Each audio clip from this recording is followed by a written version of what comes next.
Yeah. Well, we'll get going here. My name is Clayton Meyer. This is a destination elevation event. I'm the president of the organization. Tonight, John's going to present this, the Love Fear Shift, which was developed by our founder, Bill Schneider. And I don't recognize everybody here. I know a lot of you, but I do want to welcome Mary, Robert, and Sammy tonight. For those of you that don't know, Mary is Bill Schneider's mother.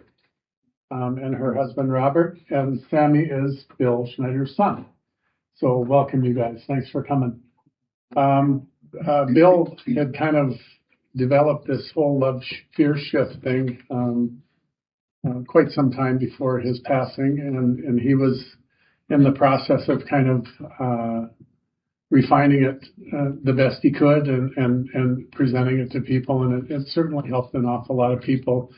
And as the organization and Bill as our founder, we kind of wanted to find a way to carry that on. John jumped on that ship pretty quickly, and he's been doing a phenomenal job. He's been presenting it all over the city of Bismarck and I mean Heartview and various different places. And here, certain Friday nights you do it here, right? The first Friday of every month, so at 6 p.m. First Friday of every month at 6 p.m. It's right here in this very room, I believe. And so John has so graciously offered to do it for all of us. I've never seen John do it. I've seen Bill do it many times. So I guess with that, we'll get going. John Gregson.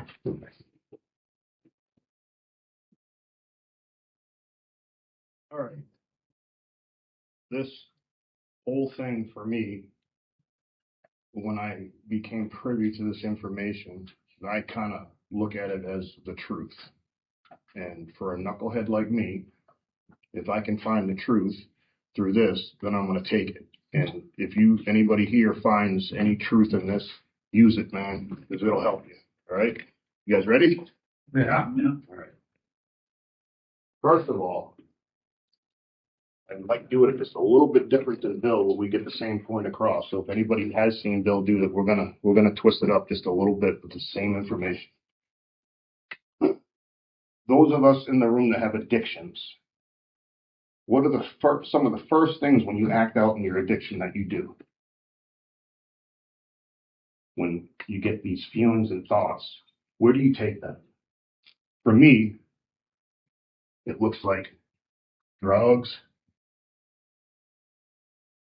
alcohol, jail, crime, all these different things.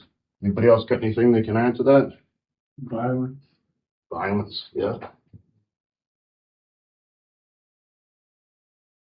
How about isolation? Isolation, yeah. Yep. Self-destruction. Self-destruct. Blame others. Blame game. What else we got? Anybody got any ideas? Even people not in addiction, when you're struggling in your life, you have a situation come up, what's the go-to that you usually go to try to feel better? Well, you're a hard crowd. Anger. Excuses. Lying, excuses. How about overworking? Yeah. Bury yourself in work, check out. Bill like to call this one here hunting and fishing. Ignore and override. Ignore. How about when we throw something in there like our feelings? We get addicted to feelings. We get addicted to feeling a certain way because we think it helps us. Yeah. Some people exercise, get Yep. addicted to exercise. If I spell something wrong, sorry. Yeah. What you're dealing with me up here is the last grade that I actually completed in school was 7th grade.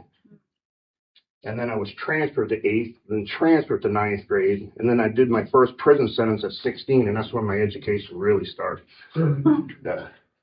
But out of that, I got a GED, read a bunch of books, actually attended some college.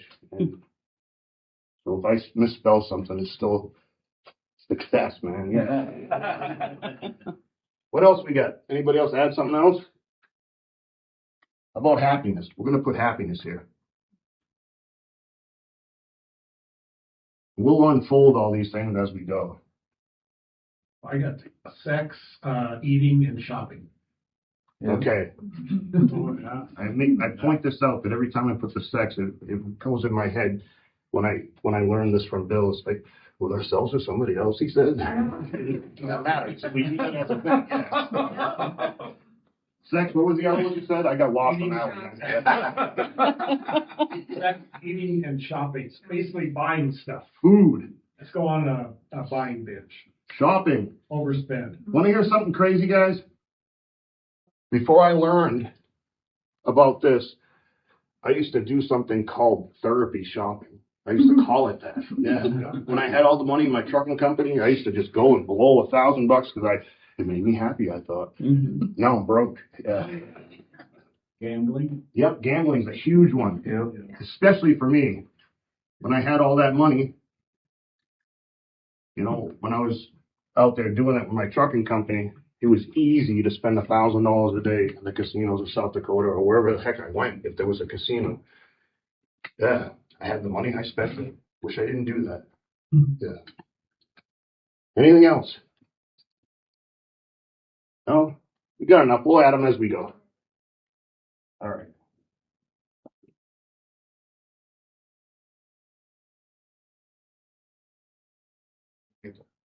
These color here.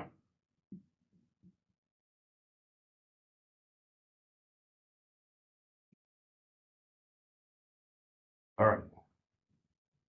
So let's go with the word love. How about some attributes of love? Anybody got any ideas? Sharing. What's that? Sharing. Sharing? What else do we think?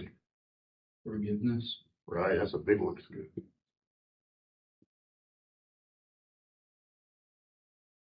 What understanding? Understanding. That's what I was just going to offer.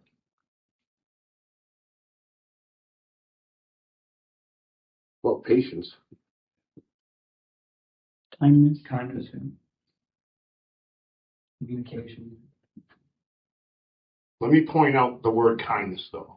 All right. When I'm trying to be kind to somebody, I usually end up co-signing their poker Mm-hmm. because I don't want to poke the bear. What I would prefer to do these days is to speak the truth with the attributes here of kindness and love and all that, but tell them the truth. Yep. Because if I engage with somebody, I'm just kind and I tell them what I think they need to hear just to co-sign it, I have skin in the game on their reaction. If I speak the truth and tell them, you know, what the truth is, and I do it with love and compassion, their reaction has nothing to do with me because I didn't set them up for it. They did that themselves with their own thing. Yeah. Make sense? Right. What else we got? Unconditional.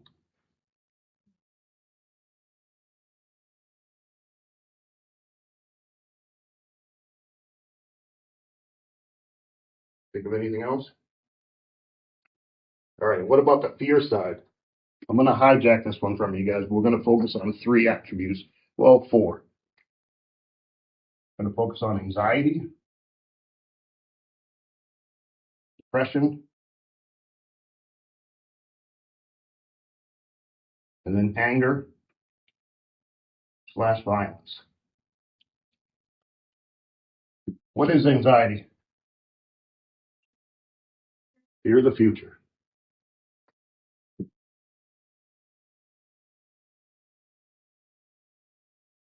And what would depression be? Fear of the present. Fear of the past. Yep. Or present, because you're in the present. You're depressed about yesterday. Didn't like the way the cards were dealt to you, so you feel kind of jacked up. I think we all understand what anger and violence is, but I'd like to introduce the violence part. That's not always trying to knock somebody out or assaulting someone. It can be your words, your actions. This stuff here, I think it kind of speaks for itself. We all understand what love is, I would hope. And so let's keep going even further. In life, I know for myself, I'll bounce back and forth between the two. I'll be okay feeling this love. And in the past, someone would do something to me, and I instantly feel one of these attributes happen. Why is that? Why do you think that happens?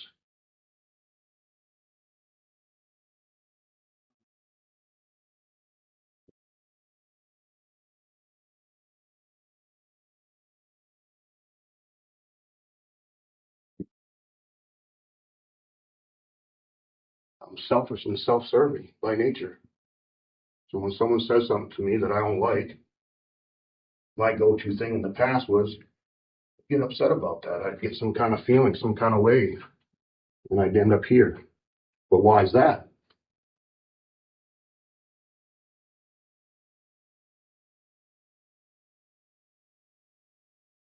Pride and ego. When you look at pride, there's two spectrums of that. There's the low spectrum and the high spectrum. Us guys that have been, locked up and all that, we've seen a bunch of people in prison that have committed homicide. And when my pride's so huge, I make an answer to take somebody's life because they did something wrong to me. You know what I mean? And those of us in addiction, or even just in regular life outside of addiction, if you're in the opposite spectrum of that, how many of our friends have we seen overdose or end it because they thought that was an answer to their problems? Yeah. Pride and ego is a trap. And why is that? Anybody know what causes our pride and ego and things like that to get jacked up? Guilt and shame. That's part of it. But something happens to us as we're growing up, and right.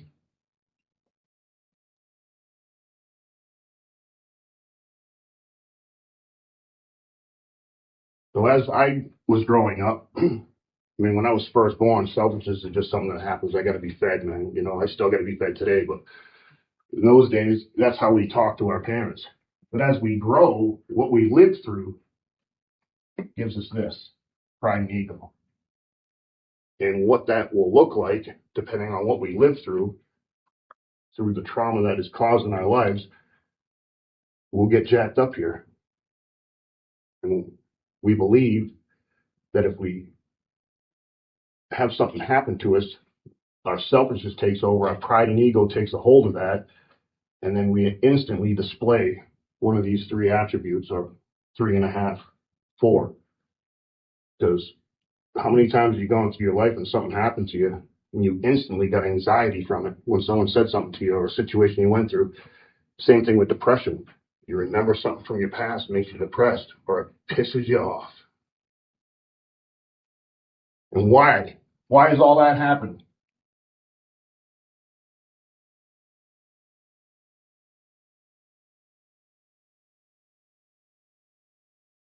Because we have a broken belief system.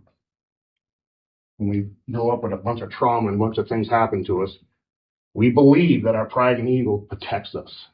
And when we think that our pride and ego protects us, then we think that these attributes are normal. And when we display them, we think they protect us. And what it really is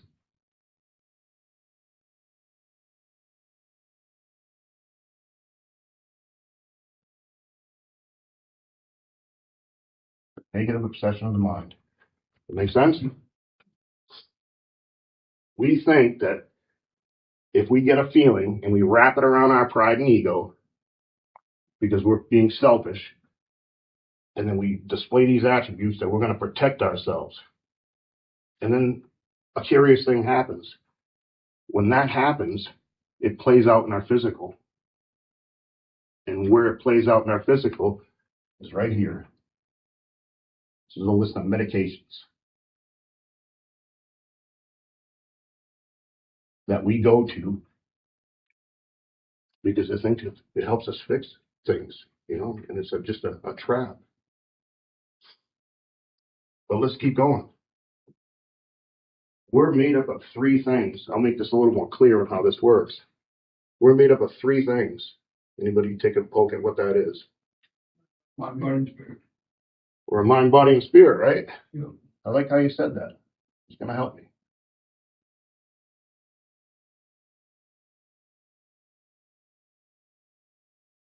Does that look jacked up to you, that order?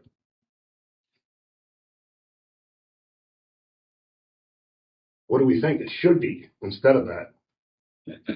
Spirit, mind, body. Right.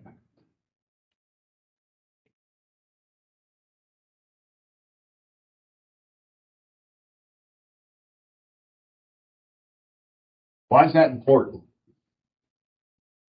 They're completely backwards for each other. When your spirit's, your insides, and what's going on inside of you. Your body's on the outside. Your mind is your computer. When we walk in our mind first, guess what happens? Everything goes wrong. This little puppy right here disappears, Mm-hmm. and we do everything from our mind. And what does that look like? Selfishness. We wrap it around our pride and ego when something happens to us, and we think that our mind, with our broken belief system, negative system of the mind, and when we wrap it around these attributes, then what happens? We got to medicate that somehow because we're so uncomfortable. Here's our list of medications that we check out with. The hunting and fishing. Let's go over that. When you really think about that, say I'm at work all week and I see you. Say I'm at work all week and I get home at the end of the week and it's hunting season or, you know, summer fishing. And my kids or my spouse or significant other, they've been waiting for me, you know, to get home. And the first thing I do is look at them is like, man, I just busted my ass all week. I'm entitled to go hunting. I'm entitled to go fishing. What is that when I do that? Self-centeredness. Yeah. So something that is a positive recreation, a guy like me, I can turn that sour and stand there with a fishing pole in my hand and feel justified doing it, smiling. That's jacked up. Yeah. So we can do the same thing with work. We don't like what's happening at home. Our belief system thinks if we just work well, we don't have to be there. Instead of facing the problem, dealing with it, we do this. We get excuses. We start lying. We check out. That's what happens. And that happens in normal life, even without addiction. You ever notice yourself doing that in the past? Yeah. Yeah, that's a trap. Or we eat too much, shopping, all these things that we do to try to make ourselves feel better. And every single one of them isn't the answer. It's actually hollow. It just makes things worse. Us guys that have been locked up, we end up doing the crime and the drugs, and we end up in jail or prison for who knows how long. Depends on how bad we screwed up. I'm not trying to do that these days. So when we walk in our mind, that's what happens. Our mind leads us. And if our mind is broken from the trauma that we've had, that we grew up with, what do we got to work with? Nothing. And I call all this stuff on this side noise.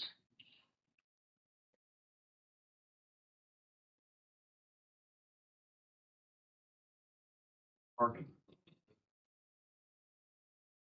I don't think it matters. You guys can hear me. There we go. Luca's marker. That's all noise. And what happens when there's a bunch of noise? Can't hear anything. All we can hear is our own selfishness, our own pride, our own ego, and what it takes for me to be happy.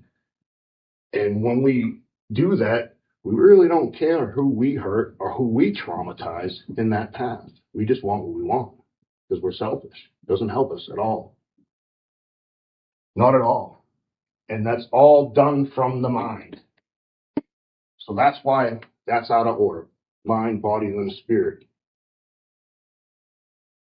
Let's go further.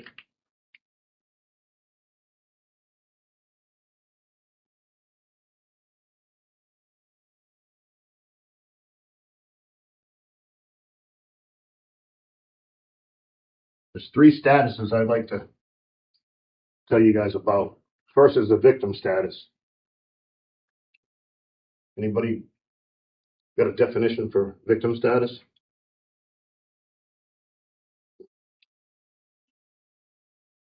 Yep.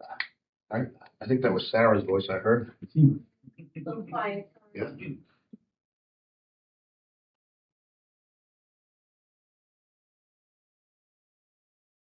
Life is happening to me. The poor me's.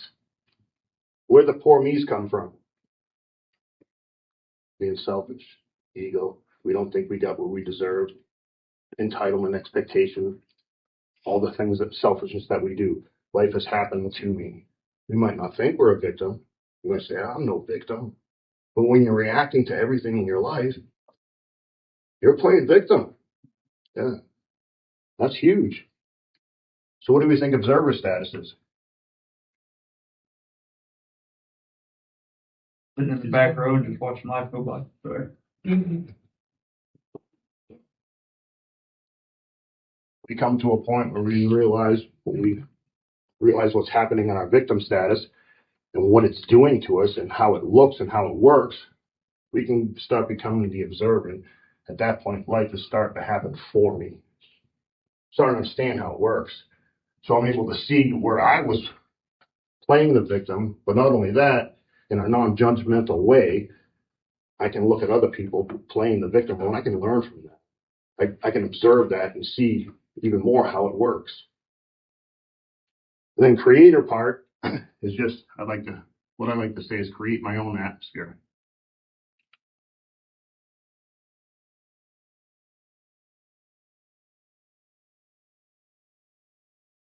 And what that looks like is as you come out of victim into observer, eventually when you understand how it works, you can create your own atmosphere by not kicking it with the people you used to kick it with, not showing up at places we used to use or, where all these things happen.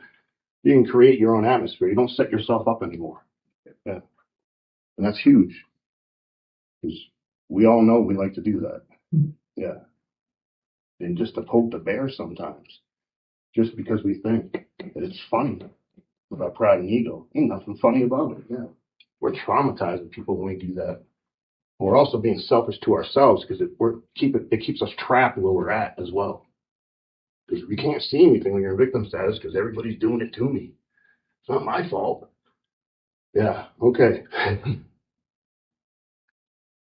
So let's just do a review of this.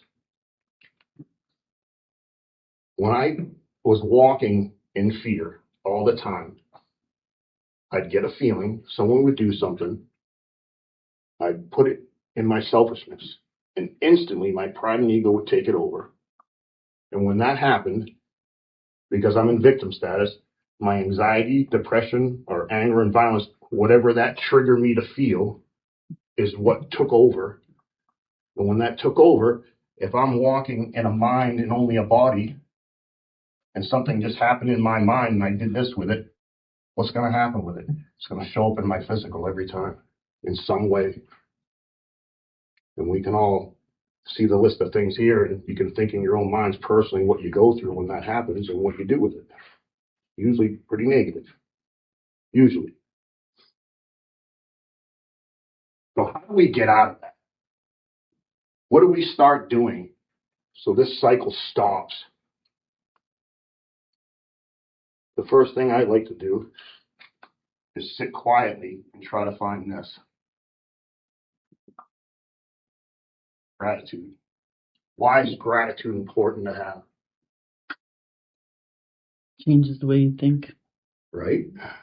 Pride and gratitude can't coexist. Mm-hmm.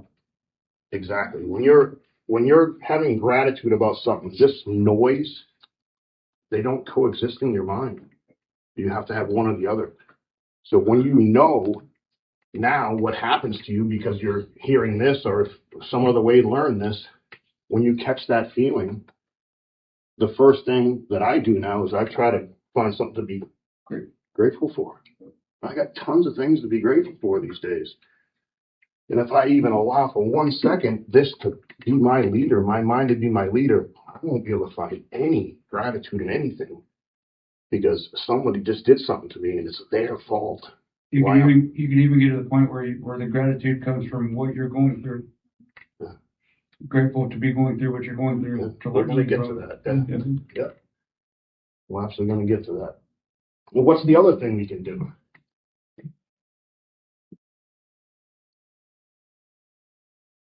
Help others. Because in helping others, how much time do I have to be selfish if I'm focused on helping somebody else? Not much. Yeah.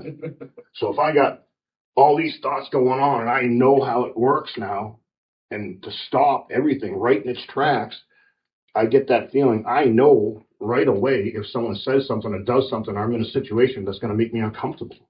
I can feel it instantly. Mm-hmm. That's my trigger. I know something's going to happen.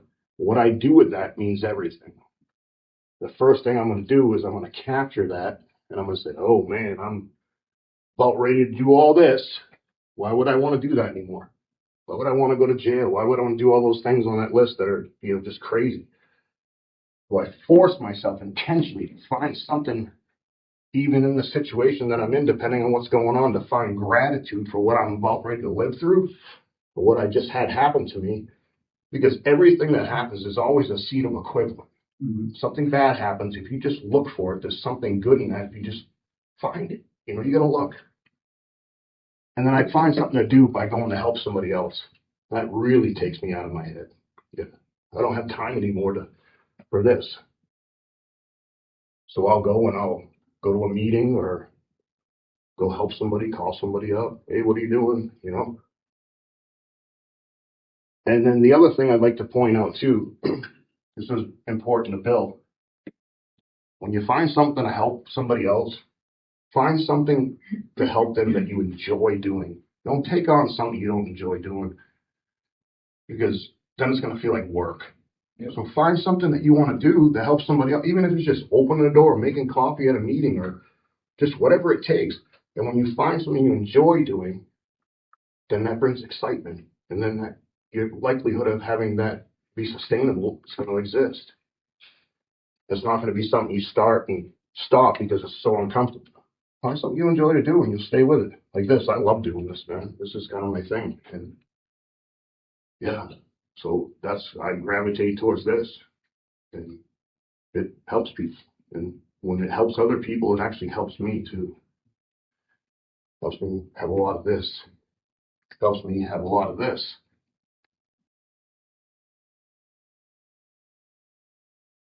And I'd rather have joy any day of the week than just elusive happiness.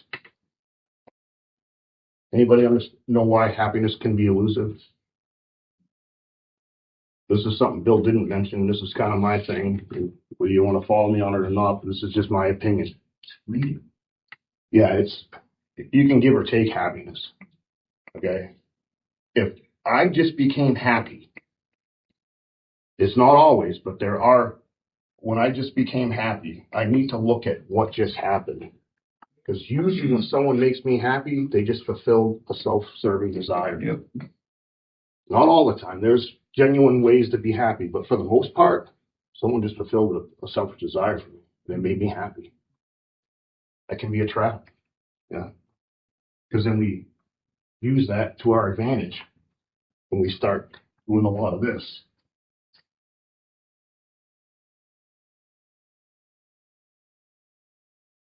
Manipulation. It's a wonderful, poisonous word.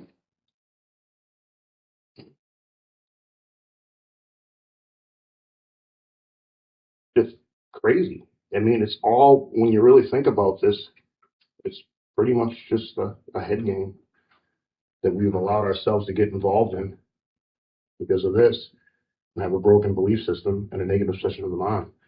And as we live that over and over and over again, traumatizing other people and letting people traumatize us, we get used to it. We get used to abuse. an obsession.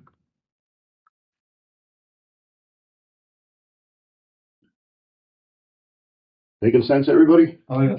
Yeah. Any questions? No, not one question. Cool. Maybe I'm doing it right. I'm not getting questions. So what's another thing that we do to shift to the love side from all this noise that we're used to living in? We have to find a way that this bad boy here, this trauma, have to find a way to make it okay. Because if we don't engage in doing that, then we're going to be limping a lot. So we have to find a way. So we have to find a way to have self-acceptance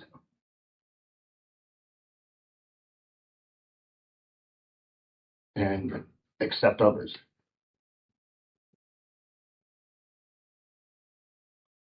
You know, there's a lot of things about my life that I haven't shared until I started doing this. That self-acceptance part I struggled with. Some of the crimes that I used to do and the people that I hurt. And here's one that I just started sharing about my path. My go-to crime was a church burglar. I went around the country burglarizing churches to make money. Because I was mad at God. So I stole from him. I thought it was the right thing to do. That's all changed. It's all changed. It's been over 20 years since I've had any contact with the law. Been like 23. That killed me inside, realizing what I used to do. As a father, as a person. And it caused me more trauma till I knew what to do with it. Then you couple how I grew up,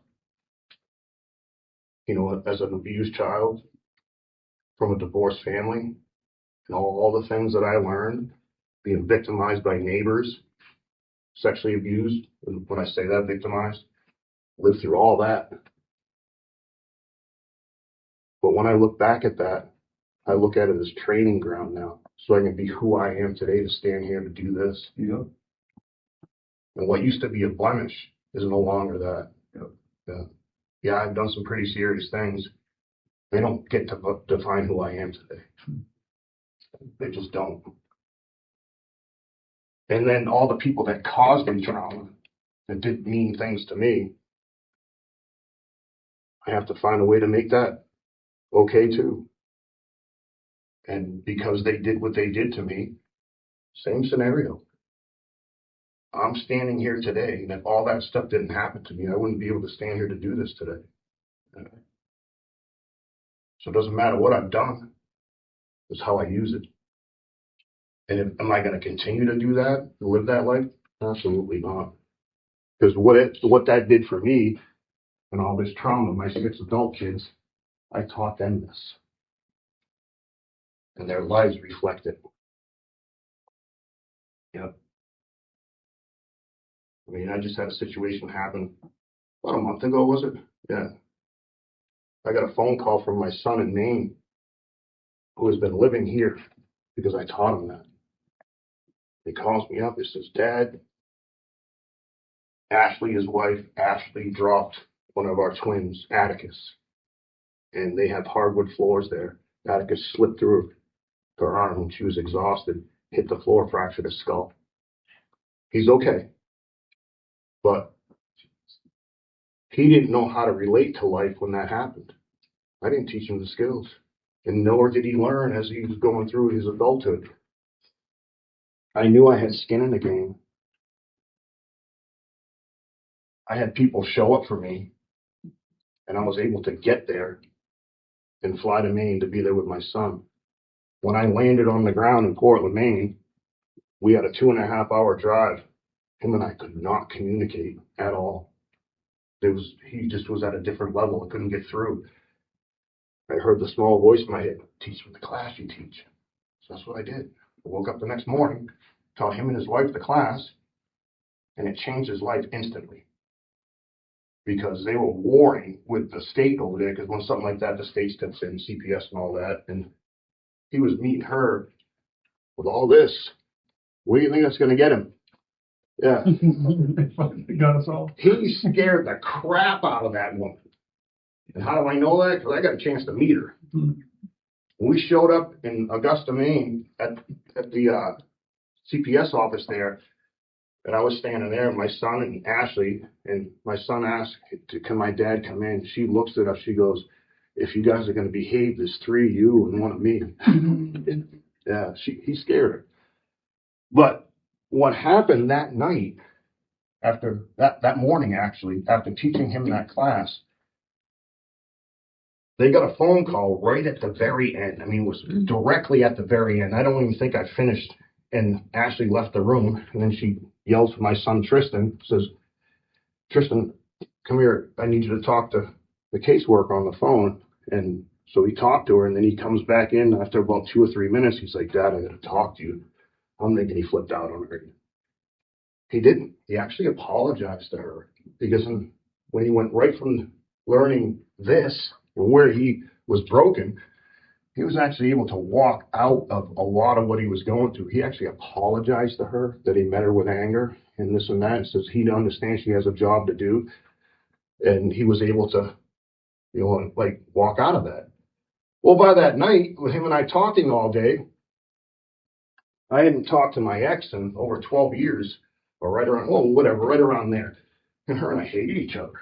And, but of course, we talked a little bit before me getting there, because we kind of understood that it was going to take the both of us to step in to help. And she called me, and she says, how did the class help him? And I says, well, I'll just let you ask him. And they talked for a few minutes, and then a few minutes later, I get this text message, and she's like, oh my goodness, our son's back. He's peaceful. He's so calm. Can you teach me and my boyfriend the class? Yeah. That's the next thing she said. Yeah. So I know, because I walk in the spirit part these days, what that was. That was redemption, reunification, healing. All this was going on. Okay. And I taught her the class at 9:30 at night, her and her boyfriend. Yeah. And that was a wonderful experience. And then she says things like, if anybody else tried to teach me this, I wouldn't have listened. It had to be you. So I know God brought me over there with help from some really great people that helped that happen. You know what I mean? And I was supposed to go there. It was time. Us in the AA program, we have, or the 12-step programs, we have, amends. That was making amends.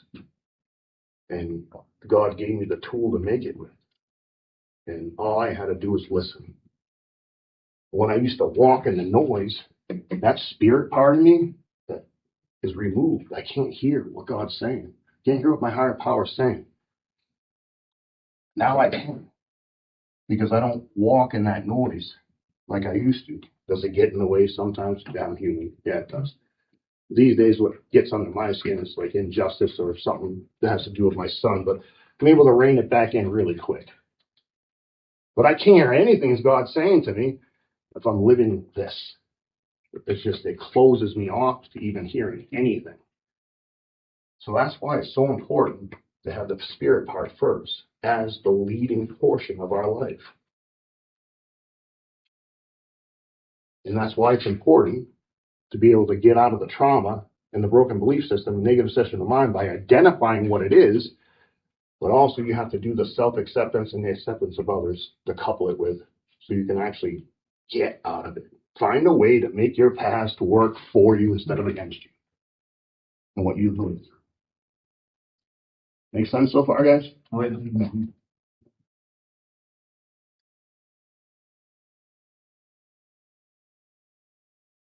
So there's another thing that we do. So PSA. Principle, self,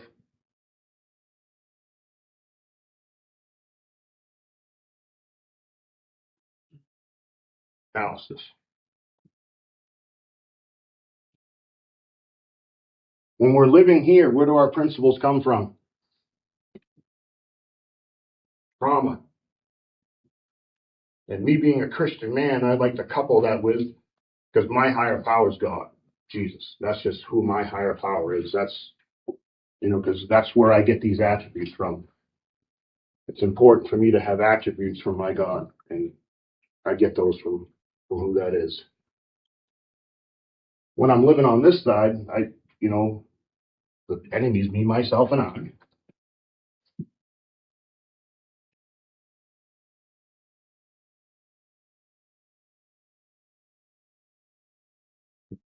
As well as the trauma. Because I can be my own worst enemy, and I can do all this to my life. Because I allow the trauma to lead me. I allow my mind to lead me. Doesn't work. This doesn't work. Yeah. And I'm tired of living a life that used to be here and living in this noise. It was toxic. Used to abuse and obsession. And another thing that Bill used to say, that he was blessed to be a psychotic. I feel the same way. Because things got so bad for me living this, ending up in jail and prison, causing all the trauma, that I had to find something different. And I did. And I traumatized 6 kids and everybody that was in my path. Codependency needs to be in this list.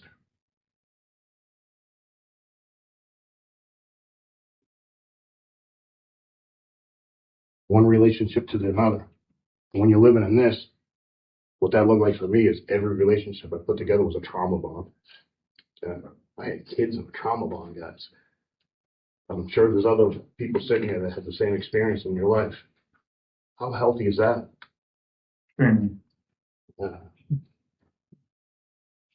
So not only do I get blessed with a new way of looking at life, but I get a do-over with one of my kids. I got this 5-year-old, wonderful kid. He doesn't live in this. He's the first kid that doesn't live in this. Yeah. Some of you have seen my son. He's just a wonderful little boy. Yeah. Served at church with me. We got busted last Sunday. Someone took a picture of us. I'm standing there, doing my thing, listening to music.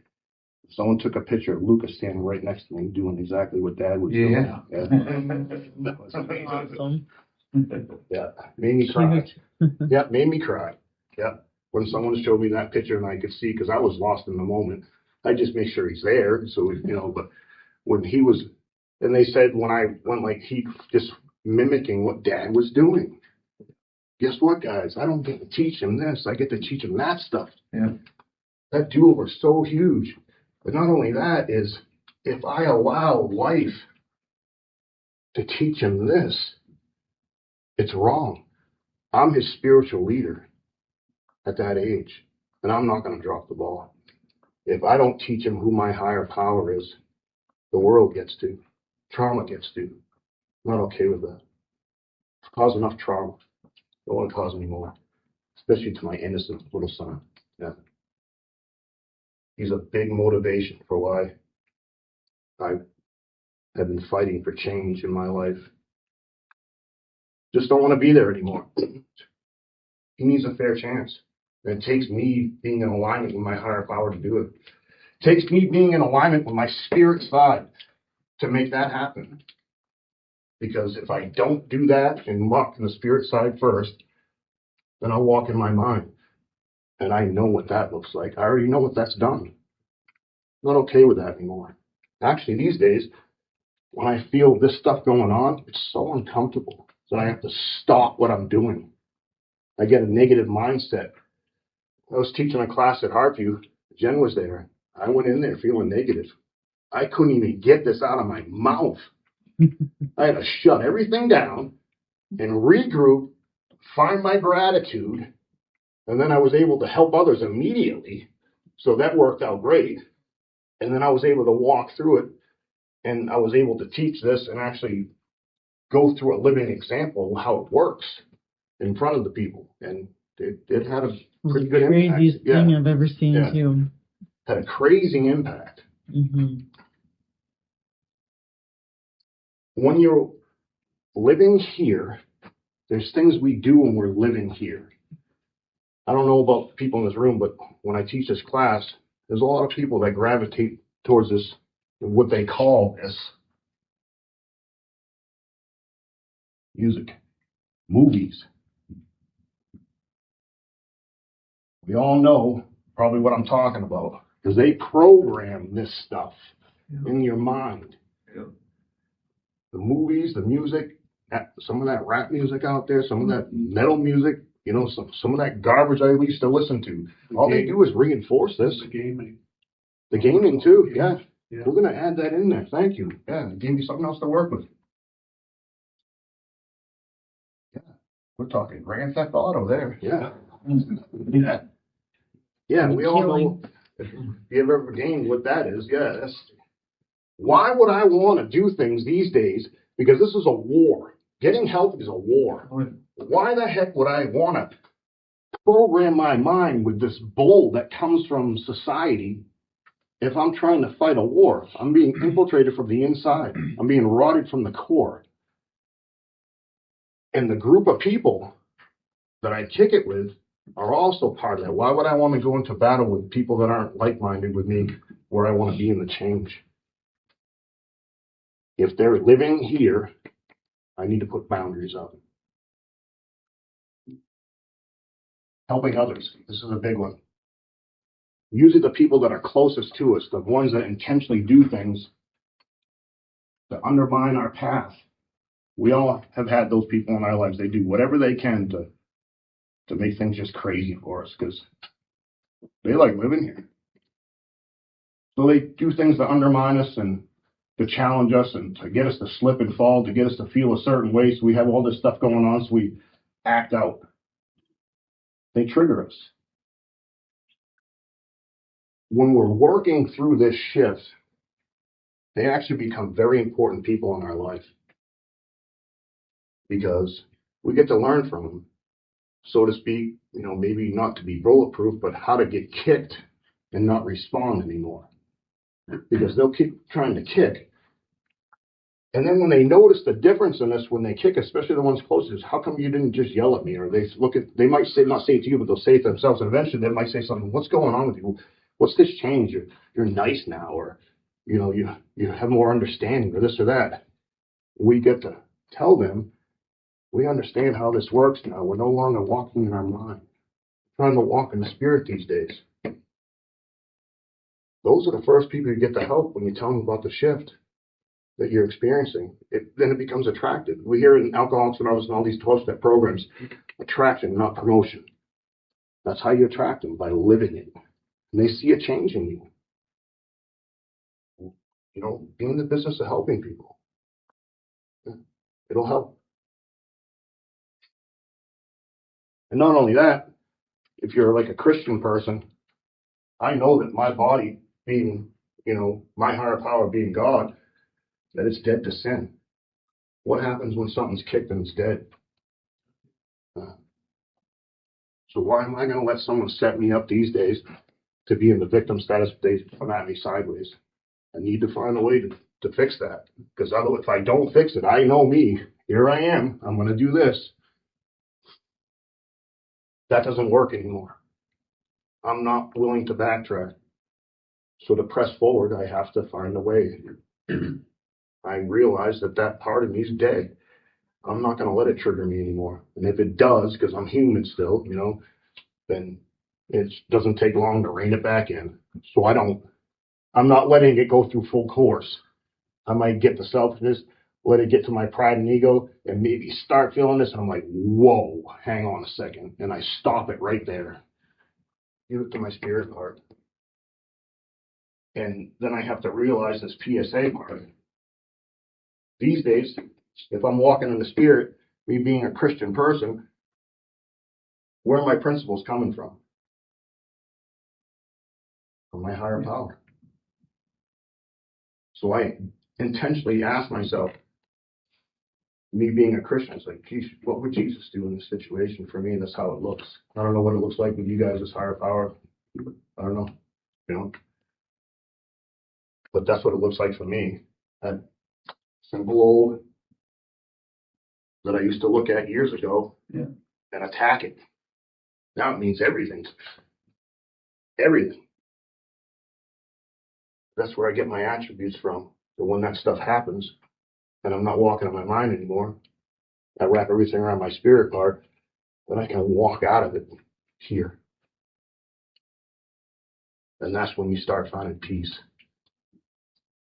The other thing that we hear, like in recovery programs, is these God shots or God moments. We also hear about a spiritual awakening.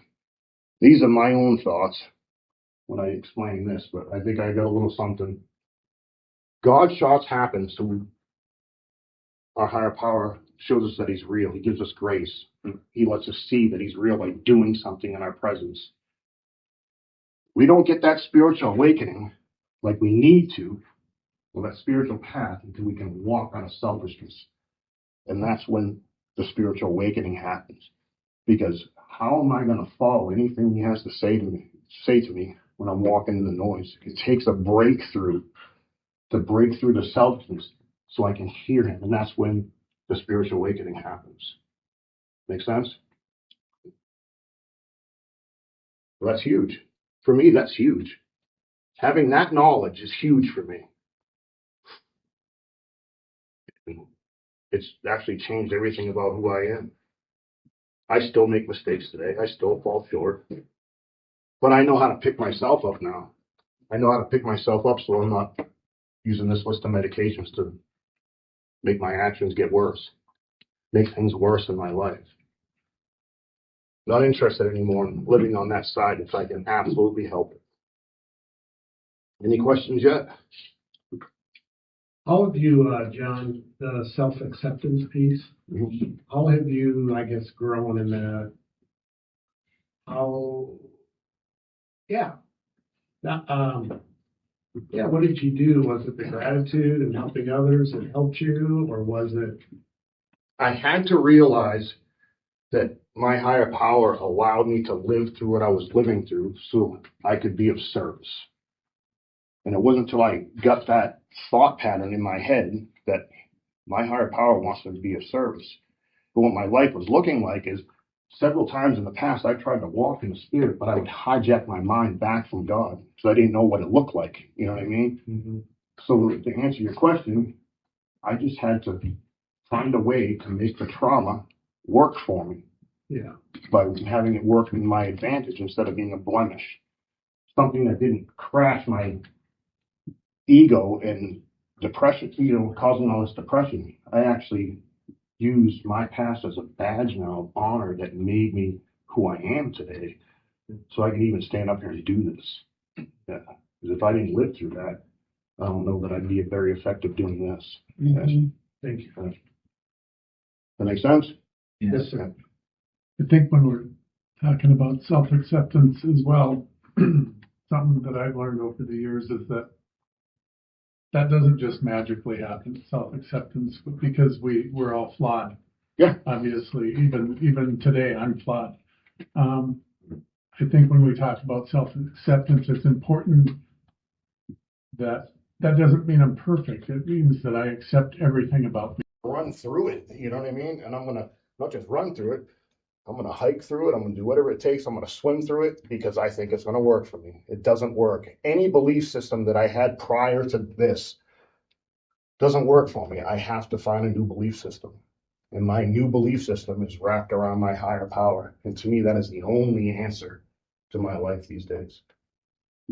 It's the only thing that's ever worked. I've tried tons of different things. The only thing that ever worked is walking with God. And those of us that do the 12-step programs, the steps teach us. It says, hey man, I'm broken. Find God, fix it. It's the same thing. And if you go to 12-step programs, this kind of just opens up how to work the steps even better. You know what I mean? It kind of gives you an idea how you tick. And if we have no questions, yeah. Doesn't your self-acceptance build your gratitude? I would say yes. Because how can you have gratitude for anything if you don't have self-acceptance, and if you don't have self-acceptance, then you're still living in trauma. That's why I said it's important as you're coming out of this to realize that with gratitude and helping others, you have to find a way to vent this trauma into some place where you can use it to your advantage. That's what it is. So in conclusion, instead of these days getting a feeling, one of these feelings that I put down here, I think I put feelings down there somewhere. If I didn't, it's there now. So I'm not gonna put it. I'll get these feelings, and what I used to do with it, wrap it around myself and just pride and ego. Here come these feelings, these attributes. If you think about your life when you feel jacked up and someone's done something, these are your 3 go-tos first. Does that make sense? Does it check out? Yeah. Can you poke a hole in it? No. I challenge everybody, try to poke holes in this, man. I want you to, because it'll help me learn. And then it would come out in my physical with all the things that I would do, all my behaviors. And these days, after the shift, how I understand how it works, I don't let anybody trigger me anymore if I can help it, because I'm walking in the spirit. And when I get these feelings, instead of doing this noise with it, I mean, look how quiet this side of the board is compared to that. You know what I mean? Yeah. I label that size of noise for a reason, you know. And you know, this is way. What are the consequences of this? Everything. Yeah. What are the consequences of this, guys? Freedom. Peace. If that doesn't light your fire, your wood's wet. It's just how it works. You know what I mean? There's a way out. Yep. This is it. To me, this is the truth. And I am blessed that I was given this gift and that I get to teach it. That I can walk in the spirit these days and that this noise is so loud that I can hear when God's trying to talk to me. And because he's trying to talk to me, this is what it looks like for me now. Yeah. And I'll stay right where I'm at as long as they'll have me. Because it brings me this joy. Yeah. And to me, joy is given to me by God. This isn't a thing that I can develop myself. To me, in my opinion, joy is given by God. And when you're in proper alignment with God, you'll experience a ton of it. Believe me, I know. But that's it, guys. Thanks for listening. Thank you.